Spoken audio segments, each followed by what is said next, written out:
If you would like to get your song reviewed, dear listener, there's the filthy capitalist option. As Sori says, $125 gets you straight to the head of the line. You don't have to be a part of the alliance. You don't have to be part of the group. Wait a minute. And the biggest thing is you don't have to wait. You hop, skip, and jump right in front of everybody. $125 gets you there. You do that 3 times, and then get mashed down to the $75 rate for perpetuity. Yes! Also, there is a band review option.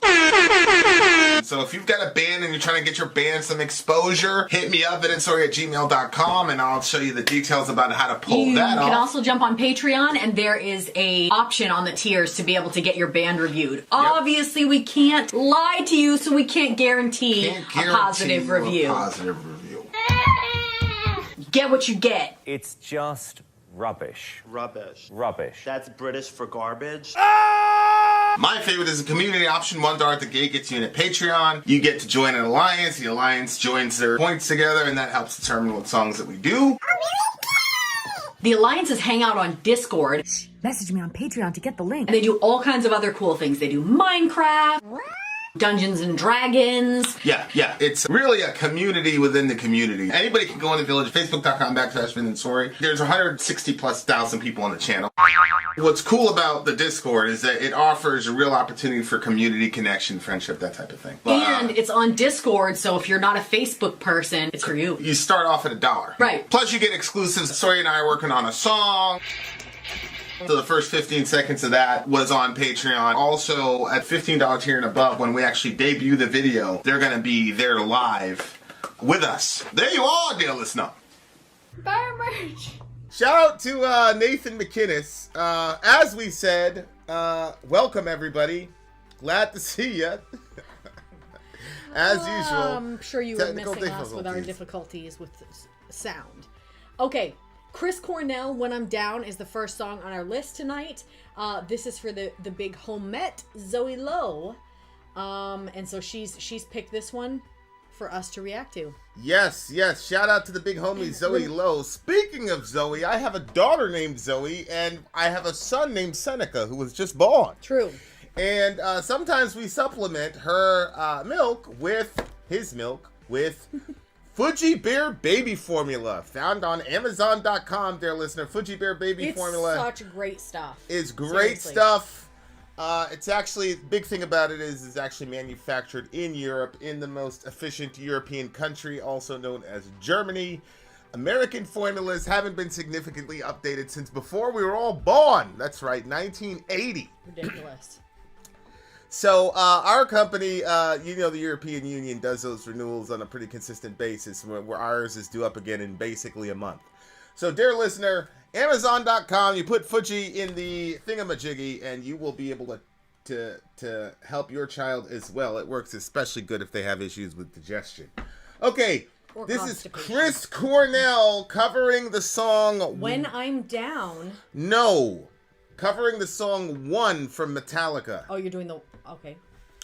Covering the song One from Metallica. We will get When I'm Down soon. I don't think I need to get the lyrics because I'm pretty sure you guys know the lyrics to this song. Here we go. Chris Cornell. I'm very excited to see this. One. Recording of my daughter saying, "Will you stop?" I used to play it for everyone. I was so proud of it. Listen, will you stop? Parents are weird that way. I think they get proud of it when their kids like do something annoying like that. Did you hear that? It was awesome. This is one of the things I did. I stumbled across the chords to a song called One by a band called U2, which is a beautiful song. I love it. But I didn't know the words, so I Googled the words and I just put in one lyrics, enter, clicked on the first thing that came up, and apparently the most Googled version of a song called One is a band called Metallica, and then a song called One. No shit! In the interest of just efficiency, I figured, well, I'm just going to go with the first one that comes up. So this is what that sounds like.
Please God take me.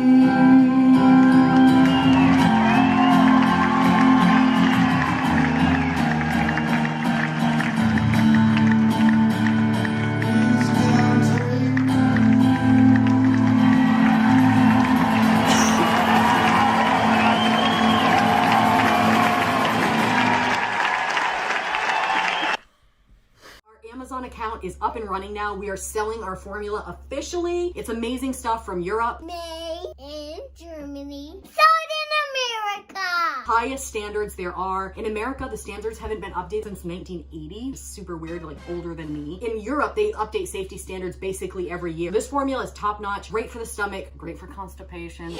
This is a great product. If you happen to want to purchase it and join us on our journey, then grab the link in the description. If you do and leave a review for us, send me a screenshot at vinandsori@gmail.com of your review after you have received the product. We will put your name in a hat. Song reviews are going to come out by some of the people that have left reviews. Don't forget to send us a screenshot of your review once you get the product. Now a word from our mascot dressed as a pirate, Fuji. Ah! It's a deal of a deal.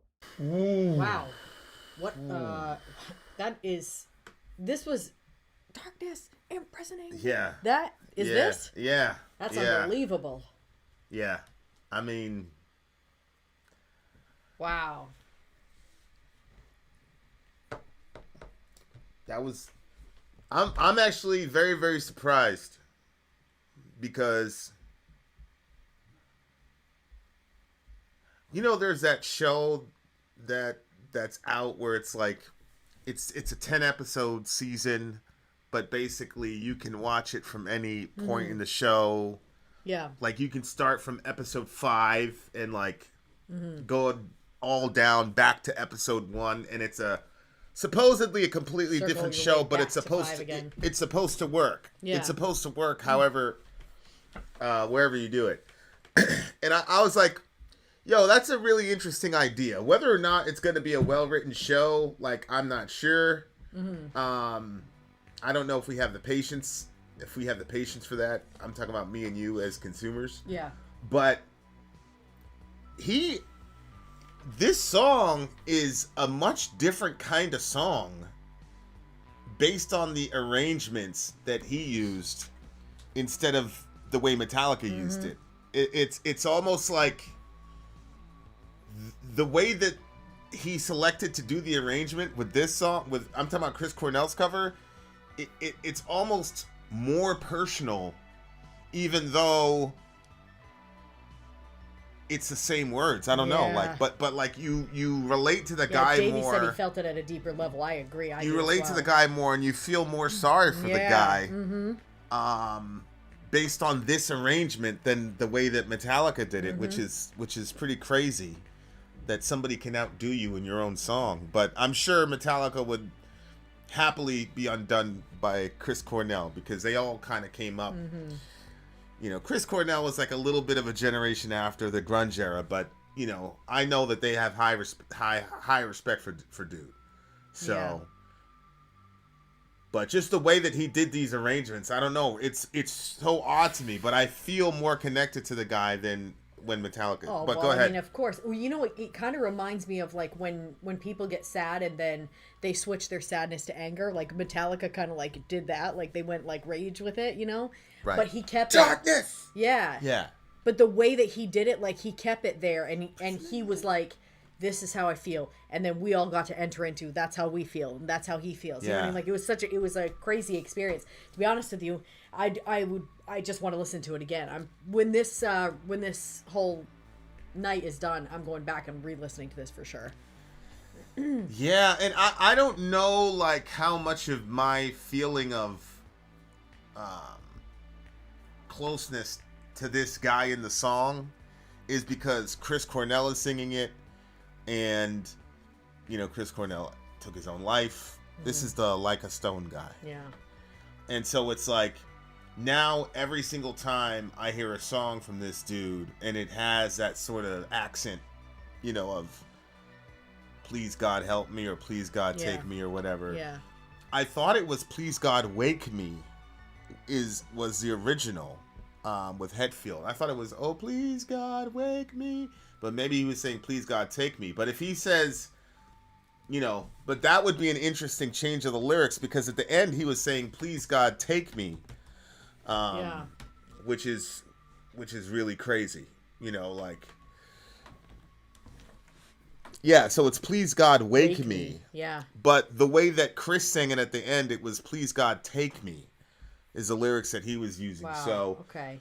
You see lyrics like that, and then it's like, Yeah. that was obviously a very purposeful word change, and then it's sure. Chris Cornell, and he probably had X amount of years from when that happened. Yeah. And you always think to yourself, like, people always ask me, and I don't think I've ever answered. I think I've publicly answered one time, like, the whole concept of what happens to a person's soul if they do themselves in type of thing.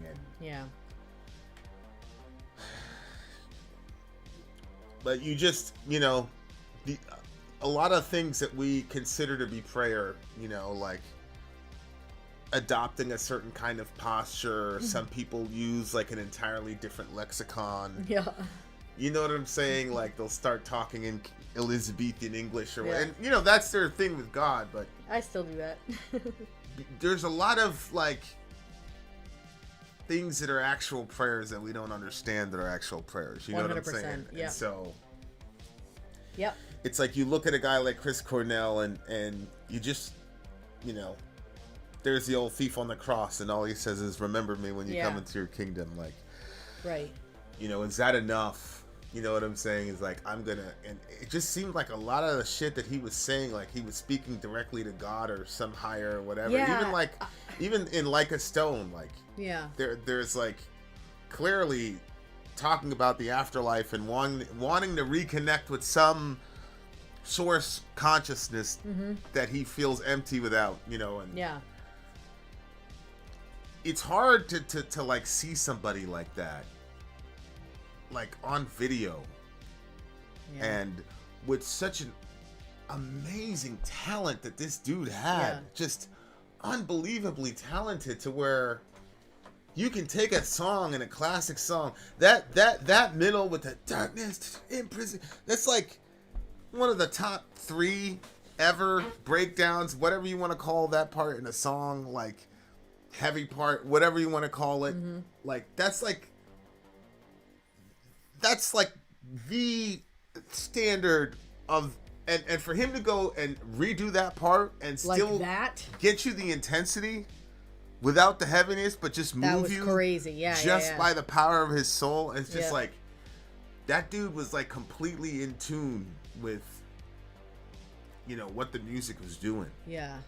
Like what I think kind of going back to your thing about the prayer, I think that there was this story where they had like an altar. Paul shows up and there's an altar. They basically, the people had made an altar and they were sacrificing to the unknown God. And Paul doesn't say like, oh, this is so horrible that you're doing this. You know what I mean? Like he was like, well, let me explain to you who that unknown God is. Right. And then he goes into an explanation of Yahweh. But it's like, to me, intentionality is the most important thing. Like if I sit down to pray and I'm using Elizabethan English, which is not the way that I speak in normal, in my day, I don't talk like that. But as I'm talking to God, like I'm using that, but my intention is to connect to God.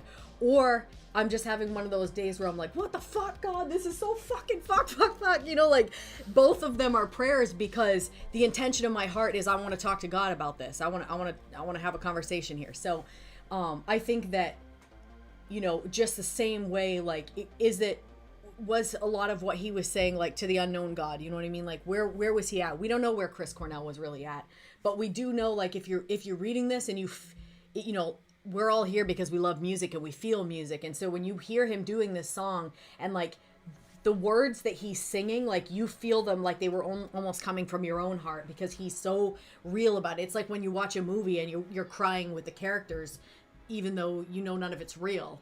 They've really pulled you in, and he did that with this song. Like he pulled you into it, and you were, you looked at me and you were like, do you know what song this is? And Yeah. I was like, yeah, Metallica won. But then like I hadn't really like processed because they were so different that I kept looking for like pieces of the Metallica version in this version, and I'm like, wait.